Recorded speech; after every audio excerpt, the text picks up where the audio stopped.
Devenu souverainiste lors du débat autour de la loi 63 sur le libre choix de la langue d'enseignement, il a par la suite contribué à l'élaboration de la Charte de la langue française. Bienvenue à Mémoire de député.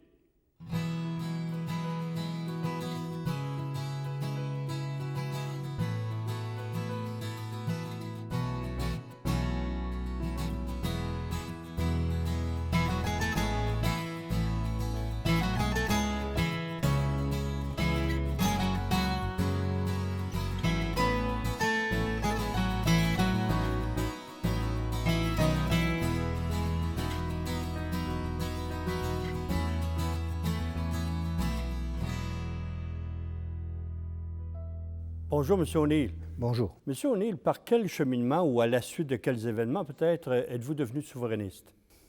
Ça, c'est une bonne question, un peu compliquée, peut-être. Comment on devient souverainiste? Il y a les événements, il y a les personnes, il y a peut-être aussi la sensibilité face à un courant de fond. Les événements, dans mon cas, ça a été la loi 63, je pense, on peut dire. Ça, c'est la loi du gouvernement Bertrand là, concernant le libre choix de la langue d'enseignement. Ça crée toute une atmosphère, une fièvre au sein de la société québécoise. Les personnes que l'on fréquente, je pense à quelqu'un comme Fernand Dumont. Ça m'a toujours impressionné, Fernand Dumont, un intellectuel là, à la fine pointe. En même temps, un homme très attentif à la condition humaine québécoise, attentif à l'histoire, pour qui c'était dans de la logique de voir les choses ainsi. Et alors, peu à peu, il y a ça, des contacts aussi, parce qu'on a évidemment des contacts avec d'autres fédéralistes qui sont devenus souverainistes, parce que c'est avec des fédéralistes qu'on fait des souverainistes, finalement. Est-ce que vous avez adhéré rapidement au Parti québécois après ça?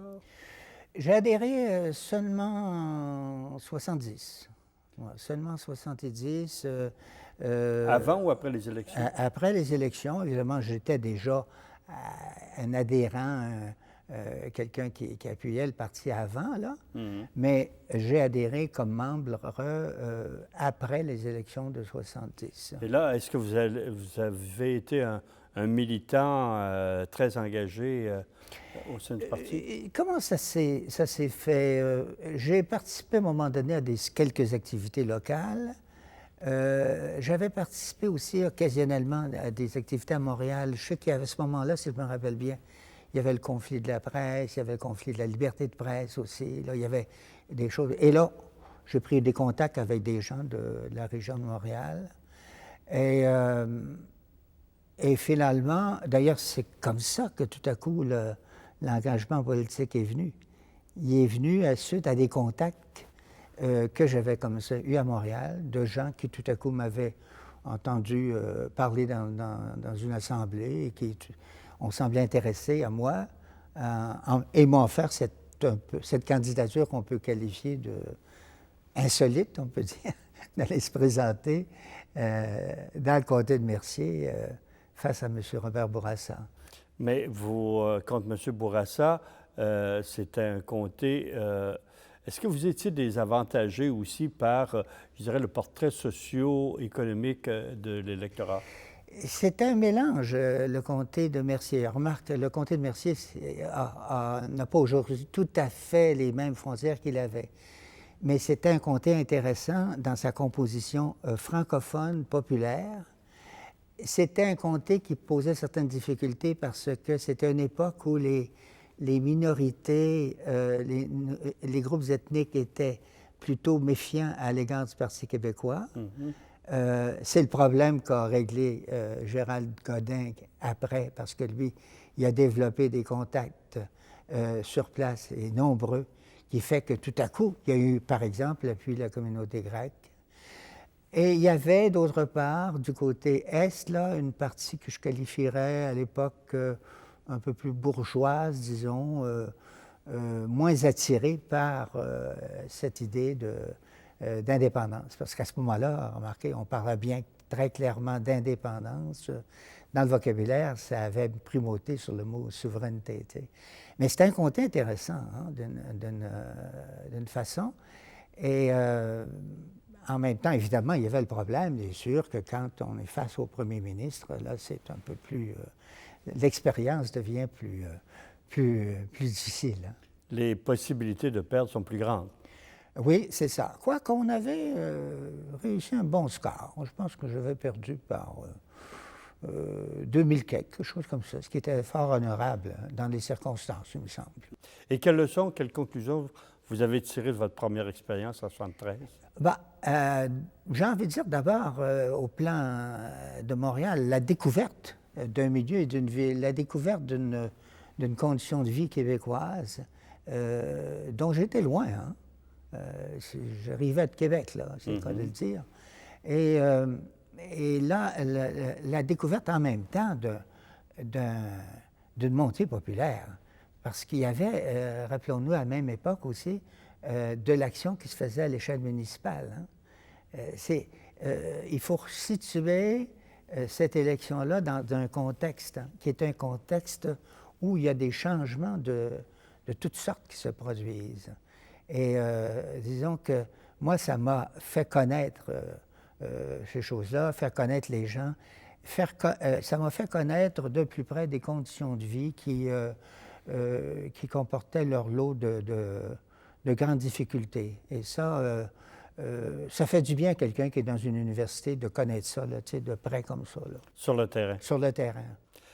Un an plus tard, au congrès du Parti québécois, en 1974, le congrès qu'on qualifie de l'étapisme, c'est-à-dire là où les militants avaient à décider d'une démarche par étapes pour atteindre la souveraineté du Québec. C'était proposé par Claude Morin. Vous étiez contre cette démarche-là. Comment vous êtes situé dans ce débat-là? Moi, je partageais, autant que je me rappelle bien, là, je partageais l'inquiétude de gens qui croyaient fermement à l'idée d'indépendance et qui avaient l'impression que cela pouvait aboutir soit à un délai inutile, soit à un détournement. Et c'est ça que j'ai exprimé, parce que moi, j'étais simplement dans l'atelier où il fallait nommer le porte-parole minoritaire, parce que dans l'atelier, c'était l'hôtesse qui avait gagné, l'atelier sur la question nationale. Et il y avait un groupe minoritaire, et on m'a demandé d'être le porte-parole du groupe minoritaire. Mm-hmm. Alors là, il faut dire que c'est une grosse commande. Hein? On s'en va devant, 1400, 1500 personnes, là. Et puis, tu savais que le premier ministre est là, l'autre bord, il te regarde, c'est-à-dire le chef du parti, qui te voit venir, et puis mais qui a été très gentil, surtout qu'il m'avait un petit peu rapaillé d'une manière, c'est-à-dire qu'il avait réussi à dégager de mes propos que j'étais contre, mais avec beaucoup de nuances. Je me rappelle de ça, là, quelque chose du genre. T'sais. Mais j'ai été identifié après ça, à ceux qu'on appelait à l'époque, puis longtemps, les purs et durs d'une manière. Alors ça s'est passé comme ça, et après ça, tout le monde s'est rallié. Hein. Sans problème? Sans problème. Et en 1976, en préparation de l'élection de 1976, là, vous revenez à Québec et vous vous présentez dans le comté de Chauveau, au nord en banlieue nord de Québec. Là, est-ce que le contexte était vraiment différent, plus favorable? Ah ben oui, d'abord, c'est un comté francophone au complet. C'est déjà au départ, il ne faut pas regarder déjà actuellement. C'est quand on dit un bon comté pour le PQ, c'est un comté francophone. Hein. Mm-hmm. Alors ça, c'était vrai dans le cas, tu comprends, il y avait, c'était francophone probablement à 97 je ne sais pas trop. Il y avait un petit problème qui était la base de Valcartier. Les militaires, Les militaires. Mais encore là, il y a quelque chose de fort intéressant qui s'est produit.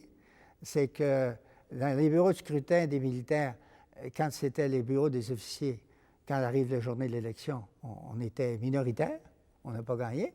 Mais chez les fantassins, les soldats, les militaires ordinaires, je dirais, nous avons gagné.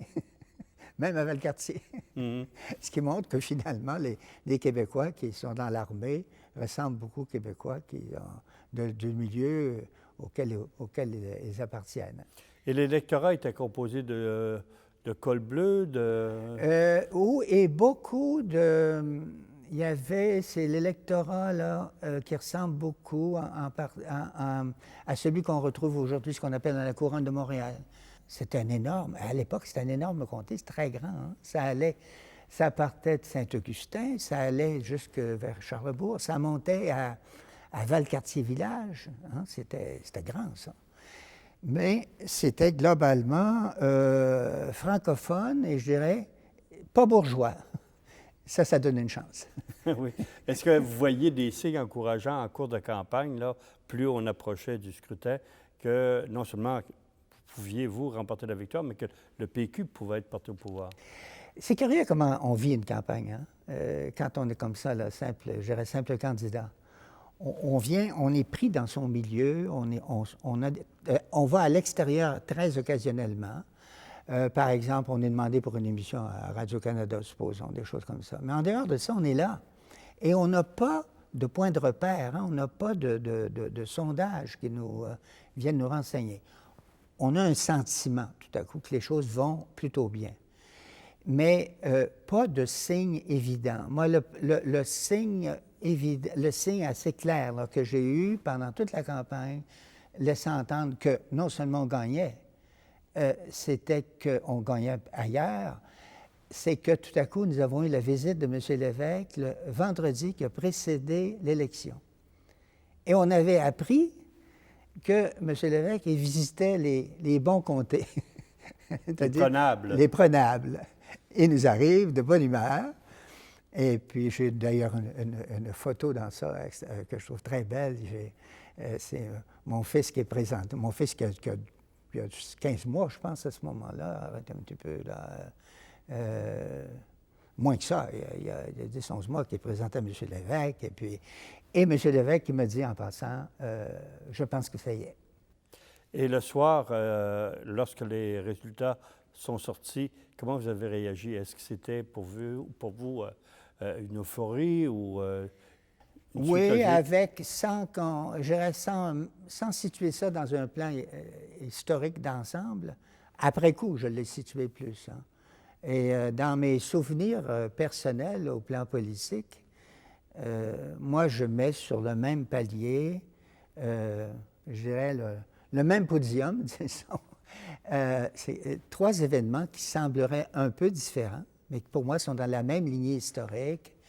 1936, la première victoire de l'Union nationale, avec ce qu'il y avait à l'époque comme programme qui était derrière ça, qui était tout le programme de l'Action populaire. Là. Et 1960 pour moi, puis 1976. Moi, je mets ça sur le même palier. Donc, j'ai vécu intensément les trois. Le premier, j'étais gamin, j'avais 13 ans, je pense. Mais ça avait été très, très intense autour de nous. Tu sais. L'arrivée des gouvernements Duplessis, Lesage et Lévesque. Oui. C'est trois pour vous? Pour moi, oui. C'est dans le fil conducteur.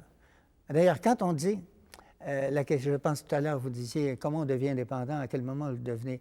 Moi, j'ai l'impression que nous étions, les Québécois, portés par le même courant. Puis on retrouverait dans le passé des choses semblables. Un courant qui a commencé quand? Qui a commencé en 1760. C'est-à-dire qu'au fond, les Québécois, ils ne se sont jamais résignés à rester anonymes, dominés, écrasés, jamais. Ils ont progressé lentement. Personnellement, vous commencez un nouveau métier tout à fait différent de ce que vous faisiez. Absolument. Celui de député. Comment s'est fait votre apprentissage? J'ai appris beaucoup de choses. J'ai appris... c'est vrai qu'on est un peu naïf hein, quand on se lance en politique. Moi, je dirais ceci. Les universitaires qui se lancent en politique sont peut-être parmi les plus naïfs. Il y a un tas de choses qu'on ne sait pas. Et là, on apprend beaucoup de choses. J'ai appris dans le comté de Mercier, j'ai appris dans Chauveau. J'ai appris... on apprend beaucoup, c'est une des grandes chances qu'on a quand on est ministre. On apprend beaucoup aussi de la condition humaine, de la condition sociale, de la condition ouvrière, quand on visite les gens. Quand on va les voir. Oui, ce n'est dans pas, les régions. Oui, puis et dans son propre comté, je veux dire, là, j'ai jamais oublié les images de ce que c'est une manufacture de chaussures. J'ai envie de dire que je l'ai dans le nez encore, on va dire, l'odeur, le cuir, le vernis, on pourrait parler un peu de l'air pollué un peu, là, tu sais. Le courage. Je pense à une image qui m'est restée. Dans mon comté, on a visité une salaison. Je me rappelle, cette fois-là, j'étais en compagnie de Jacques-Yvan Morin. Puis Jacques-Yvan, c'est pas l'homme qu'on s'attend à trouver d'une salaison. Mon Jacques faisait ça très, très bien, d'ailleurs. Mais de voir, par exemple, des gens qui ils suivent des chaînes là, de production là, de pièces de porc, de porc cottage. Là, et je me rappelle de cette femme qui avait ce métier-là depuis 26 ans, je pense, qui consiste à suivre des lignées comme ça sur chaîne et tout à coup de classer les pièces, avec un grand sourire. Le courage des gens qui veulent un emploi, puis parfois des emplois très durs, très entre ça, là, puis un professeur, puis enseigner à l'université, c'est différent. Là, et ça m'a appris à admirer ça, admirer les gens qui fabriquent. J'ai vu comment on fabrique des raquettes. Et dans des tournées ministérielles, j'ai vu comment on fabrique des guitares, comment on fabrique des bicyclettes. Et tout ça, là, ça déniaise, ça nous permet de voir comment les choses se passent. Et quand on nous parle de conditions de travail, ça nous réveille. Hein? Vos relations avec vos électeurs étaient très proches. Oui, bien non, le point central des relations avec les électeurs, c'est parfois des réunions dans le comté. Des petites réunions, les assemblées de comté, etc. Mais le plus important, je pense, c'était le lundi. N'oublions pas le fameux lundi. Est-ce que plusieurs députés appellent le confessionnal? À peu près. Moi, ce qui se passe dans un comté le lundi est en partie ce qui se passait autrefois dans un presbytère. Ah oui? Oui, c'est ça. Le dépannage, la confidence... des choses comme ça. Dernier recours, souvent? Oui, le dernier recours, soit pour des individus, soit pour des associations qui comptaient avoir une aide, ils ne l'ont pas eu, par exemple, des choses de ce genre-là. Aussi, le cas de problèmes qui sont dans une impasse. Et là, il reste une personne qui peut être une solution, c'est le député. Un peu un arbitre aussi? Oui, un peu, c'est ça. Mais pas tous les députés sont comme ça. C'est des députés semi-urbains et ruraux qui sont comme ça. Et dans le moment, c'est pour ça que quand je vois ce débat là, sur la représentation par comté, la carte électorale, on oublie une chose, hein, c'est qu'un député de milieu rural ou semi-urbain a une charge beaucoup plus considérable qu'un député qui est en ville. À cause des problèmes? Ben oui. Des problèmes, c'est qu'il devient un intermédiaire, lui. Les gens passent par lui pour beaucoup de problèmes.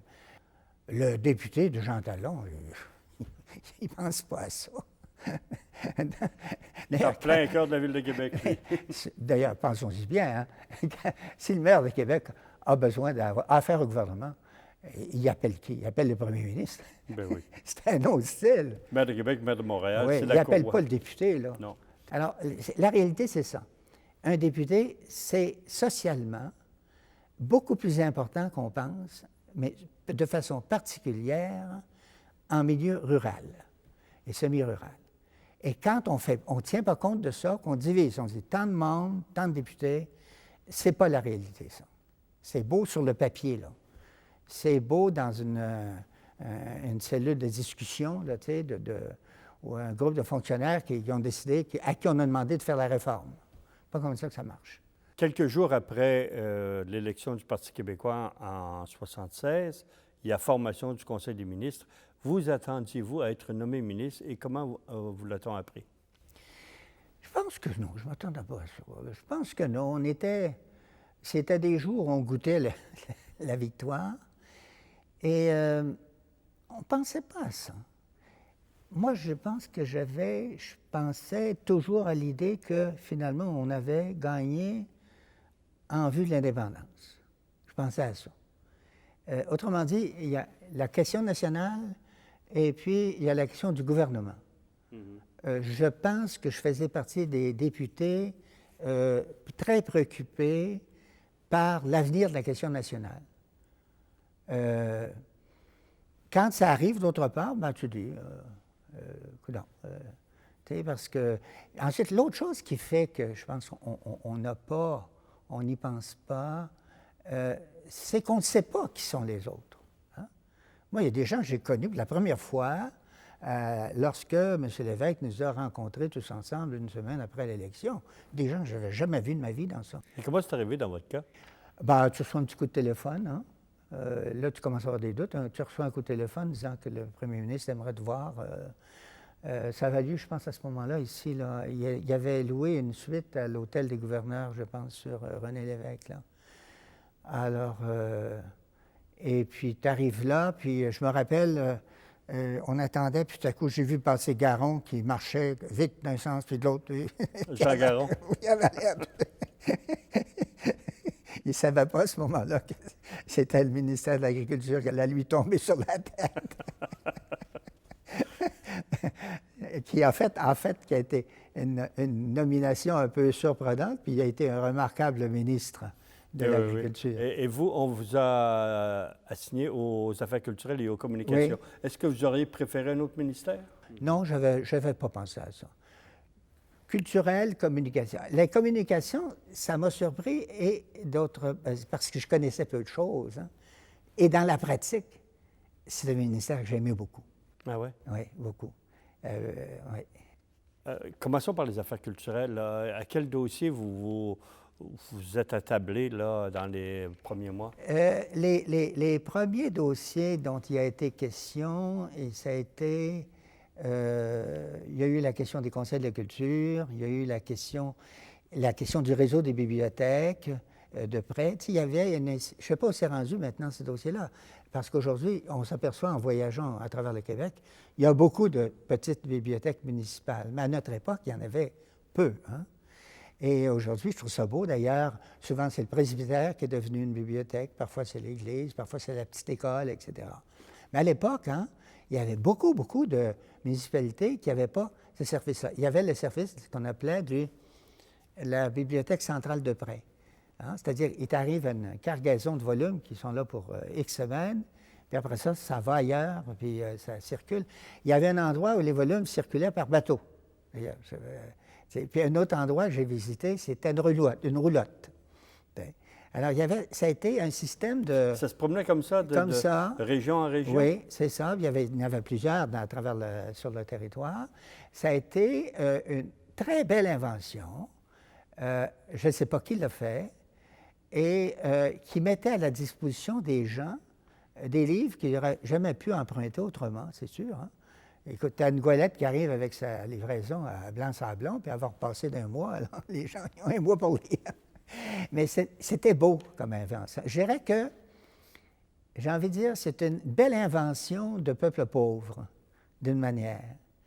Ça faisait partie des œuvres, des opérations de rattrapage des Québécois, ça. Tu partages la lecture. Oui. Alors qu'autrefois, les bibliothèques existaient, là, c'était anglais, hein?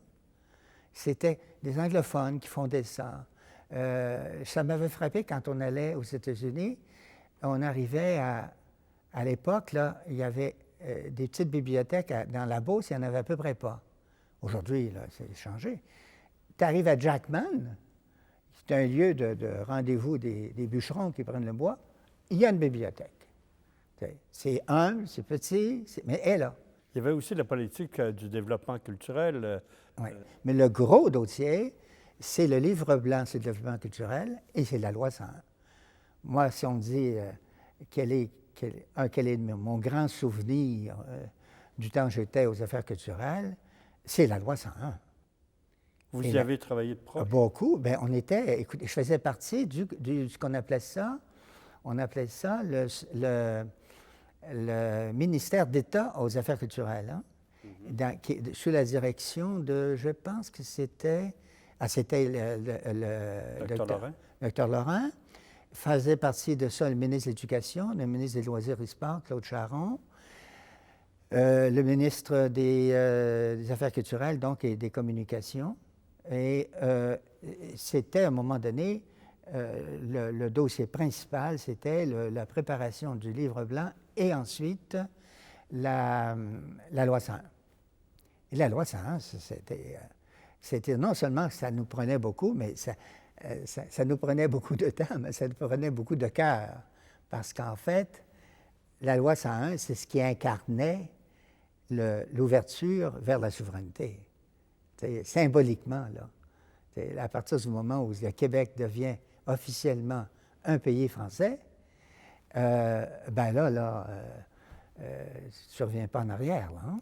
Dans l'élaboration de cette charte de la langue française, est-ce que vous aviez encore à l'esprit les déchirements des débats linguistiques précédents, entre autres 63? Est-ce que vous vouliez trancher une fois pour toutes? Oui. Ouais. Le souvenir que j'ai, oui. Ce qui a manqué, ça a été plutôt... ce qui nous a préoccupé beaucoup, c'était la langue d'enseignement. Ce à quoi on n'a pas porté attention, peut-être simplement que dans l'esprit de M. Lévesque et du Dr. Lorrain, c'était une autre étape. C'est la langue de travail, parce que c'est la faiblesse de la loi 101, c'est ça. Et le reste, non, il y avait vraiment une page de tournée. Et il y avait la difficulté, certaines difficultés venaient par exemple concernant des choses comme la réciprocité. C'est-à-dire, on fait quoi face aux anglophones d'ailleurs qui s'en viennent ici? On se posait des questions, il y a peut-être qui disaient, bien, on va leur accorder ce qu'ils nous accordent en Ontario. Tu sais, il y a eu je me rappelle de débats de ce genre-là. Tu sais. Parfois, M. Lévesque trouvait que ça allait un petit peu loin, là, qu'on pouvait peut-être être plus souple, mais il a respecté ce que le docteur Lorrain avait posé comme, je dirais, comme frontière, là. Parce que il y avait, c'est sur les frontières que ça se jouait, là, tu sais. Ça se discutait, là. Beaucoup de souverainistes ont dit à l'époque il aurait mieux valu que le référendum se tienne à ce moment-là, après l'adoption de la loi 101. Étiez-vous de ceux qui pensaient ça, plutôt que d'attendre en 80?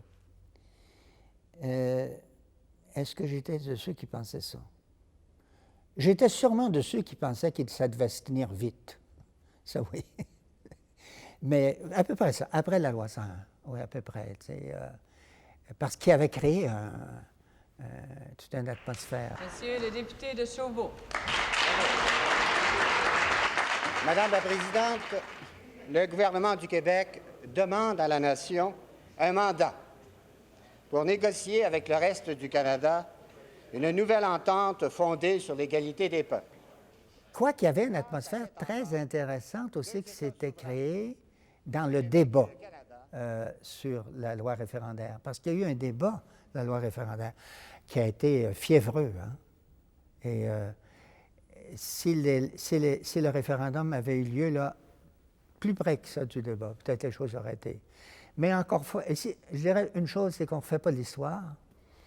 Puis deuxièmement, il faut savoir respecter le rythme d'un peuple. Ce que nous a enseigné le premier référendum, c'est qu'au fond, il y avait peut-être du monde qui était bien prêt, qui était prêt au changement, pour qui c'était réglé, mais il manquait d'autres mondes. Parce que, logiquement, là, un référendum devrait se gagner, théoriquement parlant, là, à 70-75 %. Remarque, celui-ci, surtout le deuxième, au plan, il s'est gagné dans une majorité, au sein d'une majorité de francophones, c'est un fait. Hein? Mm-hmm.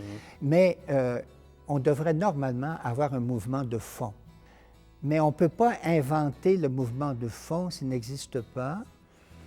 Il fallait le faire de toute façon, on l'avait promis. Et maintenant, est-ce que l'élection de 1976 aurait donné un autre résultat s'il n'y avait pas eu l'engagement du référendum séparé de l'élection? Ça, on peut discuter là-dessus. C'est intéressant, M. Olé. Parce que certains pensent que ça aurait été le même résultat.